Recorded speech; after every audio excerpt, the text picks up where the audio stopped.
Hello everyone, जय जगन्नाथ। आइए इस वीडियो में हमने डिस्कस करने वाले जीके के टॉप मोस्ट इम्पोर्टेंट एमसीक्यू, यानी हमने इस वीडियो में इंडियन कॉन्स्टिट्यूशन के काफ़ी इंपॉर्टेंट क्वेश्चन डिस्कस करने वाले एंड यानी पॉलिटी के बारे में डिस्कस करने वाले। कल भी हमने डिस्कस करी थी इसके बारे में एंड आज भी बहुत ही इंपॉर्टेंट क्वेश्चन रहे।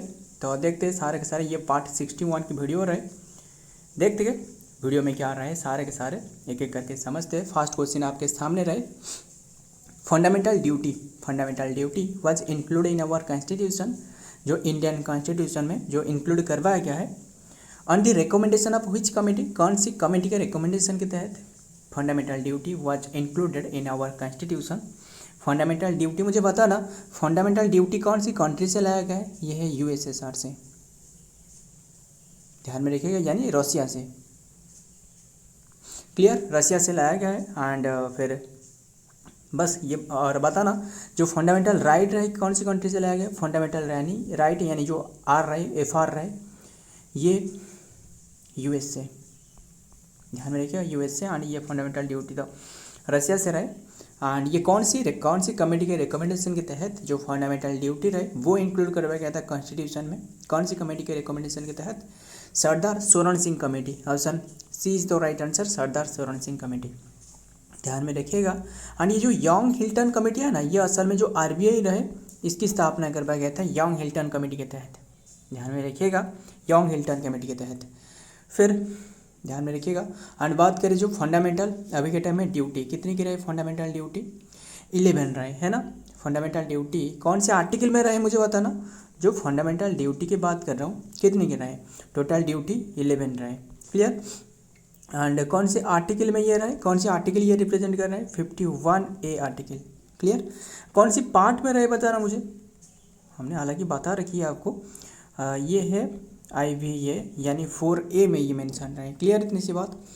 एंड ध्यान में रखिएगा। एंड ये जो इंक्लूड करवाया गया था, जो मिनी कॉन्स्टिट्यूशन कहा जाता है ना, कौन सी, किससे मिनी कॉन्स्टिट्यूशन कहा जाता है बताना? जो 42nd वाला अमेंडमेंट रहे, कौन से ईयर में ये हुआ था बताना? जो 42nd वाला अमेंडमेंट रहे जिसे मिनी कॉन्स्टिट्यूशन कहा जाता है, ये अमेंडमेंट 1976 में हुआ था। क्लियर, 1976 में जो एक्ट रहे, ये एक्ट पास करवाया गया था 1976 एक्ट के तहत इंक्लूड करवाया गया था, ध्यान में रखिएगा, 72nd अमेंडमेंट के तहत। क्लियर। तो देखते हैं आगे, और भी काफ़ी बात याद आ रहा है, जो हालांकि पहले से ही 10 था बट फिर से जो कि और एक अमेंडमेंट के तहत, देखिए 10 फंडामेंटल ड्यूटी जो रहे वो इंक्लूड करवाया गया था। फिर जो न्यू अमेंडमेंट के तहत यानी 11th वाला जो अमेंडमेंट रहे ना, सॉरी, जो 11th वाला जो फंडामेंटल ड्यूटी रहे वो इंक्लूड करवाया गया था 86th अमेंडमेंट के तहत। 86th, ध्यान में रखिएगा, 86th अमेंडमेंट के तहत। फिर कौन सी ईयर में पूछे तो कमेंट, जो कॉन्स्टिट्यूशनल जो अमेंडमेंट एक्ट कौन सी ईयर रहे? 2002 में, 2002 में, ध्यान में रखिएगा, काफ़ी बातें रहे। फिर देखते हैं डिटेल में क्या रहे, सारे के सारे ध्यान में, जो भी एक्स्ट्रा फैक्ट बताया जा रहा है ना, सारे के सारे ध्यान में रखिएगा, बहुत ही इंपॉर्टेंट है। Yes, fundamental duty were included in the Indian constitution on the recommendation of the Swaran Singh committee के रिकमेंडेशन के तहत ये इंक्लूड करवाया गया था। This committee was establish by the Indian National Congress, जो है इनके द्वारा स्थापना करवाया गया था इन 1976 में, to look into the need of the including the fundamental duty in the constitution, ध्यान में रखिएगा, अभी बताया ना 76 में ये इंक्लूड करवाया गया था, 1976, यही है अमेंडमेंट एक्ट, देख सकते हो, जो कि duty in the constitution the commitment the committee जो कि recommendation lead to the addition of the part जो IVA रहे, यानी article 51A to the constitution through the 42nd amendment constitutional amendment के तहत, एंड देन एक्ट 1976, ध्यान में रखिएगा, इंपॉर्टेंट है, इसे मिनी कॉन्स्टिट्यूशन भी कहा जाता है। इसके बाद 44th अमेंडमेंट पूछे तो वो इसकी फिर से मॉडिफिकेशन करवाया गया था। क्लियर, नेक्स्ट देखते हैं। नंबर 2 बताना, other provision of the constitution, other provision of the constitution can be changed is prescribed in which article, बताना कौन से आर्टिकल में ये इसके बारे में मेंशन रहे।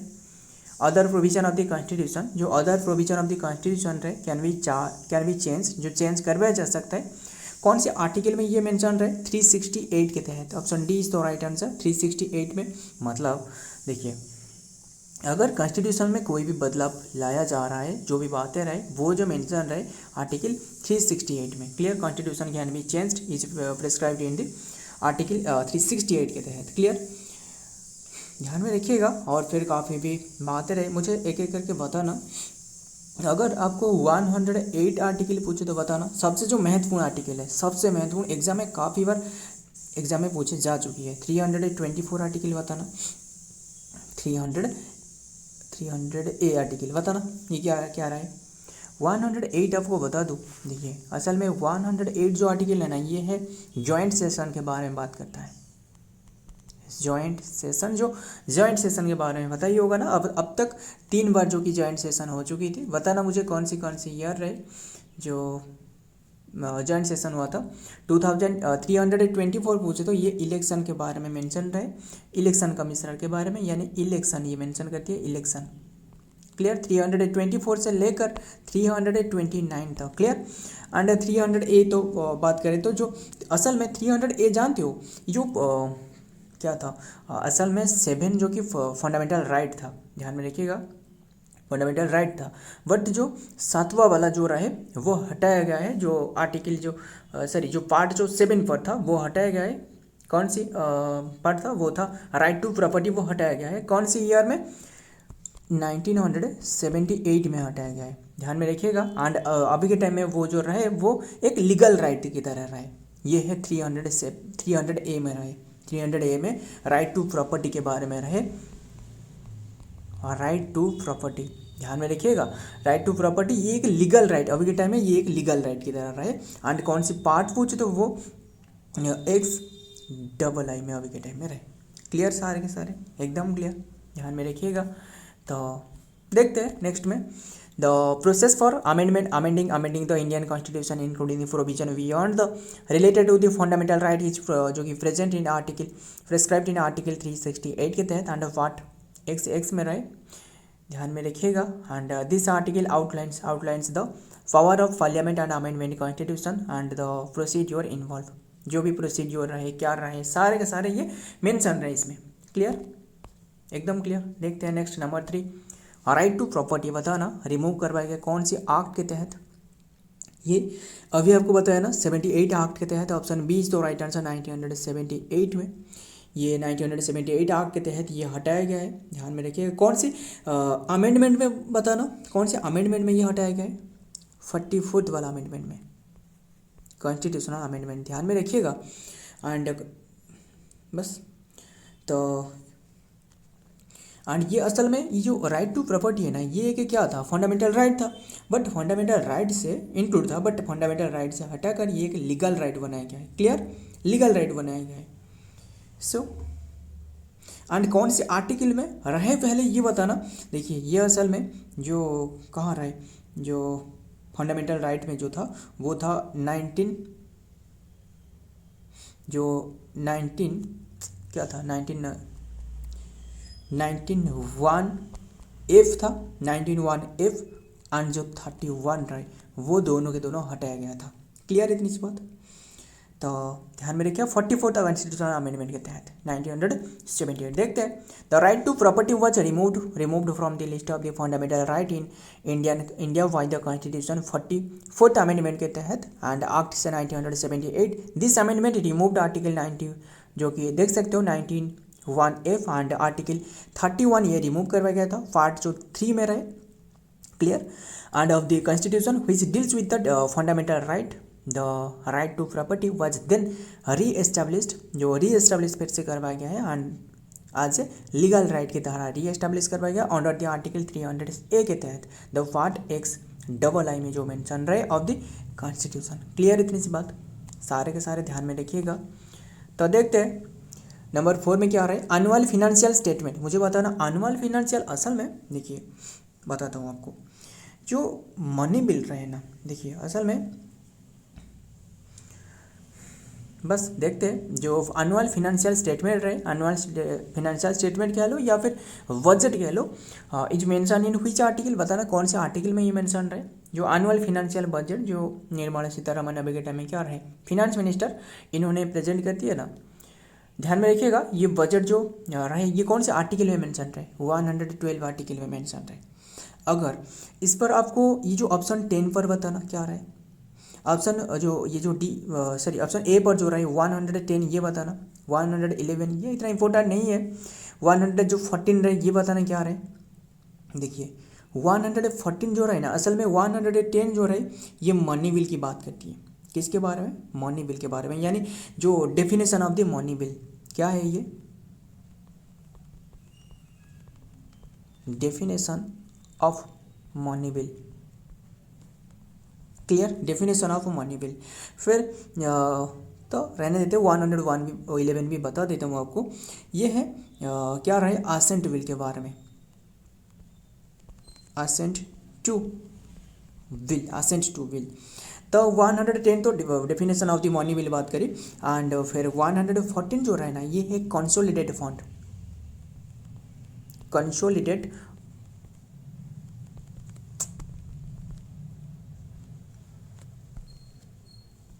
कंसोलिड बस रहने देते, ध्यान में रखिए कंसोलिडेटेड फंड रहे। कंसोलिडेटेड फंड क्या है, इसमें जो कि मनी रहे यानी कैसे प्रोसीजर रहे, यानी जो मनी बिल जो कैसे लागू किया जा सकता है। एंड फिर अगर आपको कभी क्वेश्चन पूछा जाए कि जो मनी बिल रहे क्या प्रेसिडेंट मनी बिल को कैंसिल कर सकता है, इसका आंसर क्या होना चाहिए, इसका आंसर नो, नेवर, क्योंकि प्रेसिडेंट मनी बिल को कैंसिल नहीं कर सकता है। क्यों, ऐसे क्यों, इसीलिए क्योंकि अगर कोई भी बिल को मनी बिल करना है तो पहले प्रेसिडेंट ही पास करती है, तभी जाकर ये एक मनी बिल की तरह ये काउंट करवाए जाते हैं। अगर प्रेसिडेंट पास कर चुकी है तो फिर तो वो कभी भी मना नहीं कर सकते, बात यही है, क्लियर। और बात करें 140 तो बताया, 112 ये फिनेंशियल स्टेटमेंट तो बजट रहे, इसके बारे में मेंशन रहे। मुझे बताना 100 और एक याद आ रहा है 120 बताना, ये क्या मेंशन रहे 120 के बारे में। 120 के बारे में जो language use in the parliament रहे ना, मतलब कोई भी language used in the parliament ये मेंशन रहे, क्लियर। एंड अभी के टाइम में आपको तो पता ही होगा 21 लैंग्वेज में ये देखिए असल में जो लैंग्वेज यूज किया जा रहा है पार्लियामेंट में वो इंग्लिश रहे, एक इंग्लिश एंड देन हिंदी, और मतलब ये ऑफिशियल तौर पर रहे। और जो बातें रहे, जो भी बात रख सकते हैं, जो भी मेंबर रहे, जो पार्लियामेंट की लोकसभा मेंबर रहे या फिर राज्यसभा जो मेंबर रहे, वो जो बात कर सकते हैं वो 22 लैंग्वेज में कर सकते हैं। अभी के टाइम में ऑफिशियल तौर पर 21 रहे, क्लियर इतनी सी बात। अभी रिसेंटली में हमने करंट अफेयर पे हमने पढ़ी थी इसके बारे में, 3 लैंग्वेज को इंक्लूड करवाया गया था, जैसे आसामी हो गया, सॉरी आसामी नहीं माफ करिएगा, जैसे संथाली हो गया, संथाली एंड देन कश्मीरी हो गया, संथाली कश्मीरी, और एक क्या बताना मुझे, 3 लैंग्वेज इंक्लूड करवाया गया था, क्लियर। इससे पूर्व में वो 18 था, 18 था, अभी के टाइम में 3 इंक्लूड करवाया गया है। आसामी तो आसामी ने जो क्या रहे, कश्मीरी रहे एंड संथाली रहे, और एक रहे, बताना मुझे क्या है। सारे के सारे ध्यान में रखिएगा, जो भी एक्स्ट्रा भी दिया जा रहा है ना बहुत इंपॉर्टेंट है, बस मान लो। Article 112 of the Indian constitution refer to the annual financial statement which is the more commonly known as the union budget, clear. And money bill ये तो 110 आपको बताया ना, ध्यान में रखिएगा। एंड अगर चाहते हो ये सारे के सारे पीडीएफ आपको नीचे के टेलीग्राम चैनल रहे वहाँ मिल सकता है, बस ज्वाइन हो जाना, आपको सारे के सारे पीडीएफ फ्री में दी जाती है, कोई भी चार्जेस नहीं है, बस सिर्फ ये पीडीएफ नहीं है, और जो भी करंट अफेयर है इसकी भी पीडीएफ दी जाती है, हर दिन दी जाती है। अगर जो डेली बेसिस में देख रहे हैं इन्हें तो पता ही होगा, और जो नए स्टूडेंट हो इन्हें बता दूँ, सारे के सारे पीडीएफ जो करंट अफेयर वो भी डिस्कस करी जाती है, सुबह डिस्कस की जाती है, करंट अफेयर हो गया। एंड ध्यान में रखिएगा, देखते एंड हर एक दिन जो कि एक जीके पार्ट भी डिस्कस की जाती है, जैसे आज हमने डिस्कस कर रहा हूँ, एंड रात में ही डिस्कस की जाती है, यानी शाम को डिस्कस करी जाती है, एक सुबह रहे और एक शाम को रहे।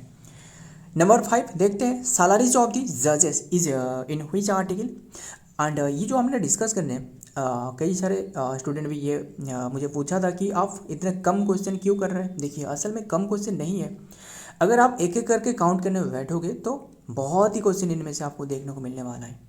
एक ही क्वेश्चन में क्या हमने सिर्फ 10 क्वेश्चन, अगर आपको सैलरीज ऑफ जजेस जो सैलरी ये जो क्वेश्चन में रहे, सैलरी ऑफ द जजेस इज इन व्हिच आर्टिकल, कौन से आर्टिकल में रहे, आपको आंसर मिल जाएगा ऑप्शन डी, बस नेक्स्ट पर बढ़ जाऊँगा। क्या होने वाला है, और जो जो भी रहे, जो भी बातें रहे, ये सारे के सारे कैसे आपको पता चलने वाला है। बात यही है बस, अगर काउंट करने बैठोगे तो काफ़ी सारे क्वेश्चन आपको देखने को मिलने वाले, काफ़ी सारे, लगभग 50 से ज़्यादा भी इंफॉर्मेटिव जो क्वेश्चन हो सकता है, ज़्यादा, इससे भी ज़्यादा भी हो सकता है। और करंट अफेयर में बता दूँ तो करंट अफेयर में तो 100 से भी ज़्यादा हो सकता है, ध्यान में रखिएगा। सो बस ध्यान में रखिएगा। देखते हैं क्या बातें रहे। सैलरी ऑफ द जजेस ये मेंशन रहे कौन से आर्टिकल में, 125 में ये मेंशन रहे सैलरी ऑफ द जजेस। एंड फिर मुझे बताना जो 122 ये क्या आ रहा है, 121 ये क्या आ रहा है बताना, 122 ये क्या आ रहा है। असल में सारे के सारे बता देता हूँ। 122 जो रहे ना, ये है क्या रहे, इतना इंपॉर्टेंट नहीं है, फिर भी ध्यान में रखिएगा। जो कोर्ट रहे, court not to inquire in the procedure of the parliament, यानी कोई भी पार्लियामेंट की केसेस में जो पार्लियामेंट रहे इनकी प्रोसीजर में ध्यान में रखिएगा, प्रोसीडिंग में जो कोर्ट रहे यानी जो हाई कोर्ट रहे वो इंक्लूड नहीं हो सकता, यानी जो हाई कोर्ट या फिर सुप्रीम कोर्ट जो भी रहे वो इंक्लूड नहीं रहते, जो कि ध्यान में रखिएगा। Court not to inquire the proceeding of the parliament में, क्लियर। एंड फिर बात करें 123 रहे ना, ये क्या है, पावर ऑफ द प्रेसिडेंट के बारे में। Power of the president during the recess के समय में, यानी कि जो पावर दी जाती है इनके, पावर रहे यानी जिसे क्या कहा जाता है, pardoning power, yes pardoning power रहे ना, पार्डनिंग पावर। और जो 213 पूछते हो वो गवर्नर की पार्डनिंग पावर के बारे में, क्लियर इतनी सी बात सारे के सारे। और फिर बता ना 124 में क्या मेंशन है, 124 में एस्टेब्लिशमेंट एंड का जो एस्टेब्लिशमेंट के जो सुप्रीम कोर्ट रहे ना, सुप्रीम कोर्ट की स्थापना के बारे में बात करता है, क्लियर। 124 में रहने देते हैं, देखते हैं क्या रहे द सैलरीज। एंड बताना 126 बताना ये क्या है, 32 क्या है ये बताना मुझे, बहुत इंपॉर्टेंट है ये, हाई कोर्ट से रिलेटेड है, ये सुप्रीम कोर्ट से। अब बताना क्या है, द सैलरीज ऑफ द जजेस इन इंडिया आर अड्रेस्ड, ध्यान में रखिएगा। एंड ये जो आर्टिकल रहे ना, इसे heart and soul of the constitution किसने कहा है बताना, जिसका नाम मदन मन्यूर है ना। And article 124 for the supreme court जजेस। एंड देन आर्टिकल जो 221 रहे द हाई कोर्ट जजेस के बारे में। देखिए 121 ये सुप्रीम कोर्ट जजेस के बारे में, 221 ये हाई कोर्ट जजेस के बारे में, जो सैलरी के बारे में बात करती है, क्लियर। जजेस this article outline the process for the determining the salaries allowances and then the end other right for the जजेस की राइट, क्लियर। नेक्स्ट देखते हैं number 6, controller and auditor general of India is mention in which article. Controller and auditor general के बारे में कौन से article में मेंशन रहे, हालांकि हमने इसके बारे में बताया था आपको, 148 में रहे, ऑप्शन सी तो राइट आंसर 148 में रहे कंट्रोलर एंड ऑडिटर जनरल के बारे में, क्लियर। तो अभी के टाइम में कंट्रोलर एंड ऑडिटर जनरल कौन रहे, वो है श्री कुंडुस्वामी रहे ना, क्या आपको बताया था ना, क्या मतलब क्या है आपको बताना है, वो है कुंडुस्वामी रहे, जो कि संजय मूर्ति, बस ध्यान में रखिएगा यही बात है। और इन्हें जो इंक्लूड करवाया गया था कौन सी डेट में इन्होंने बने, वो है 21 नवंबर 2024 की टाइम है, क्लियर। तो इनकी तो 148 जो कि इनकी पदवी के बारे में रहे, यानी इनकी पद रहे, यानी मेंशन रहे इसके बारे में कंट्रोलर ऑडिटर जनरल के। इनकी जो ड्यूटी रहे वो जो मेंशन रहे ना 149 के तहत इनकी ड्यूटी के बारे में, duties and power of the CAG का रहे, क्लियर। मुझे पता ना अटॉर्नी जनरल के बारे में 76 है ना, कैसे याद रखते हैं ऐसे 76, 7 को ऐसे बढ़ा लेना हो गया 76, मतलब AG मतलब अटॉर्नी जनरल, ख़त्म। हमें तो बस याद रखना है कैसे भी करके। और फिर मुझे बताना और भी जो याद आ रहा है आपको बता रहा हूँ।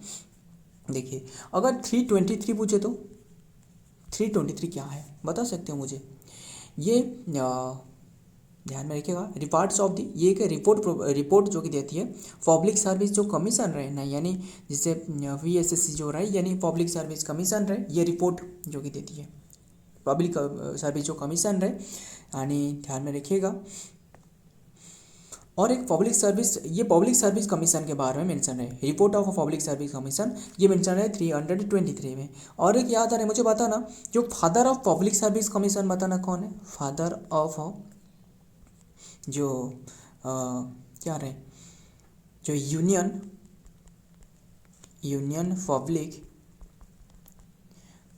पब्लिक कमिश्नर के बारे में जो रहा है, ये पब्लिक कमीशन जो रहा है, ये कौन किसे कहा जाता है बताना, father of union public commission, ये है कॉर्नवालिस, ध्यान में रखिएगा, कॉर्नवालिस को कहा जाता है। एंड फिर सो देखते हैं एंड इनकी देखते हैं नेक्स्ट में क्या आ रहा है, the controller and auditor general of India, जो कि काग जो रहे, ध्यान, जो काग अभी के टाइम में कौन रहे बताया आपको, के संजय मुटी, इनसे पूर्व जो था वो गिरीश चंद्र मुर्मू था।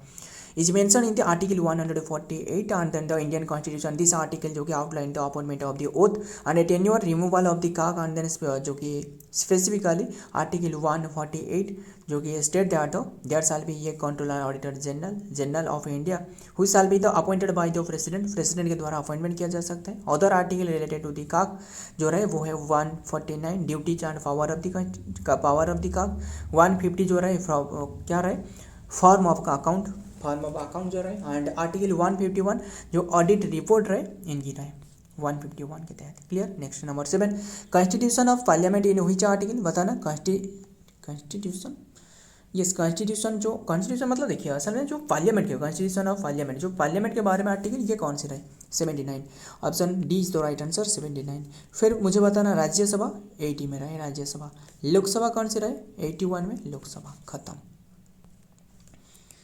ध्यान में रखिएगा। और फिर बता दूं 83 में मुझे बताना क्या रहा है, 83 में जो मेंशन रहे ये मेंशन रहे जो कि, एंड 75 में बताना, 76 तो आपको बताया attorney general of India, and 76 बताना, ये 76 असल में ये जो प्राइम मिनिस्टर रहे ना पीएम रहे इनकी ओथ के बारे में बात करती है। क्लियर।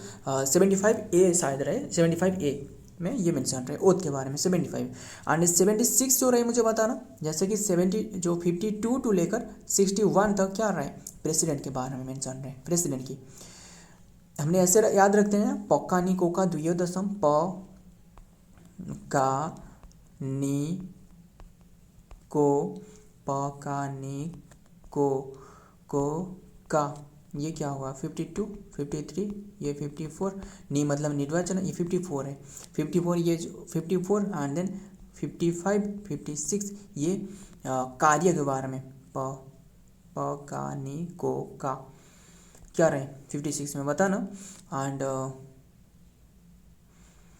सो 83 आपको पूछा था ना, 83 क्या रहे आपको बता देता हूँ। 83 जो रहे ये है duration of the house of parliament, जो ड्यूरेशन के बारे में, duration of house of parliament कितनी देर तक चल सकता है वो जो बातें रहे यही है। क्लियर। एंड देखते हैं the parliament of India is जो कि कॉन्स्टिट्यूटेड अंडर द आर्टिकल 79 के तहत of the Indian constitution article 79 and explicitly state that there shall be a parliament for the union, ध्यान में रखिएगा देयर शैल बी जो पार्लियामेंट होना चाहिए ये 79 में मेंशन है। सारे के सारे तो आपको बताया which will be the consist of the president of the president under 2 house, president रहे अंडर 2 हाउस रहे, known as the council of the state and Rajya Sabha under एक रहे Lok Sabha lower house and upper house. Clear. Vice president is in which article, vice president के बारे में article 63 में रहे, option A is right answer 63। Clear इतनी सी बात, 63 में रहे वाइस प्रेसिडेंट के बारे में। तो और क्या रहे ये बताना, 76 में क्या रहे अटॉर्नी जनरल, तो बता देता हूँ नाम बताना अटॉर्नी जनरल का अभी नाम क्या रहे आर वेंकटरमणी। क्लियर, क्या मैं सही हूँ बताना, R Venkataramani, just R Venkataramani रहे। एंड फिर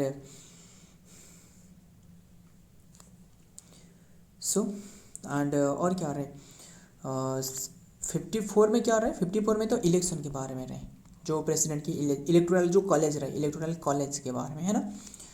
तो 63 में जो कि प्रेसिडेंट के जो कि वाइस प्रेसिडेंट के बारे में मेंशन रहे। फिर 63 में जो रहे 66 में पूछे तो वाइस प्रेसिडेंट की जो कि अपॉइंटमेंट के बारे में बात रहे, नेक्स्ट देखते हैं, the vice president of India mention in the 63 of the Indian constitution the article explicitly state explicitly जो कि state and there shall be a vice president of India and additionally जो कि article 64 mention the vice president जो कि service and ex officio chairman of the Rajya Sabha. जो vice president होती है वो ex officio chairman of Rajya Sabha की होती है। अभी के टाइम में वाइस प्रेसिडेंट कौन है? कोई नहीं है, क्योंकि जो जगदीप धनखड़ था वो रिजाइन दे चुकी है हेल्थ इशू के कारण, इन्होंने बताया। एंड फिर बात करें अभी के टाइम में जो नाम जो दी गई है वो एनडीए की तरफ दी गई है। कौन रहे? जो बता ना क्या किसके नाम दी गई है, तो आपको बताया था ना। देखते हैं नेक्स्ट में क्या आ रहा है। यस, अभी के टाइम में जो नाम दी गई है वो है पीसी राधाकृष्णन, है ना, पीसी राधाकृष्णन। क्लियर, ध्यान में रखिए अभी के टाइम में नाम दी गया, हालांकि वो लेटर बन सकता है क्योंकि ये दी गई है किसके द्वारा? एनडीए के द्वारा दी गई है, एनडीए के द्वारा। इसीलिए क्योंकि एनडीए तो अभी के टाइम में पावर में रहे, हो सकता है कि वो बने। एंड ध्यान में रखिए। फिर बताना जो इंडिया जो रहे, इंडिया गवर्नमेंट जो अलायंस रहे वो इनकी तरफ से जो दी गई है, जो इनकी तरफ से दी गई है वो कौन रहे? बताना, नाम बताना। बी से नाम रहे क्या? बताना। एंड यूनिफॉर्म सिविल कोड ये तो 44, ये तो पता ही होगा आपको, 44 में रहे क्योंकि यूनिफॉर्म ये 44 सेम दिख रहा है आपको, यूनिफॉर्म रहे। Article 44 is part of the directive principle of state policy mention रहे which are guideline for the government it state that the state shall be the endeavor the secure and then uniform civil code all the citizens of throughout the territory of the India. This means the government should aim to create the single set of law, सभी के लिए एक ही law लागू किया जा सके, ये बात यही है। And apply all citizens under regardless of their religion and the matters like the marriage हो गया, डाइवोर्स हो गया। एंड देन बताना जो डाइवर्स है ना, असल में जो मुस्लिम रहे, मुस्लिम की जो डाइवर्स रहे वो कैसे रहे? ऐसे क्या रहे, जो